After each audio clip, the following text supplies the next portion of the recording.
चाहिदा, अल्लाह दे हबीब नाल प्यार होना चाहिदा, कुछ ते हयाती दा मयार होना चाहिदा, अल्लाह दे हबीब नाल प्यार होना चाहिदा।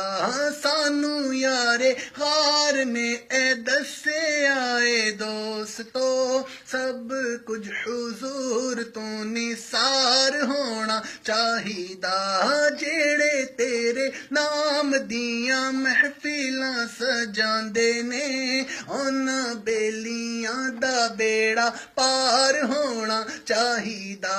हजरत सिद्दीक दिए दिल दी तमन्ना सी, यार दे मज़ार नाल मज़ार होना चाहिदा, जेड़े वेले याद करो अपने गुलामां नू, साडा भी गुलामां विच शुमार होना चाहिदा।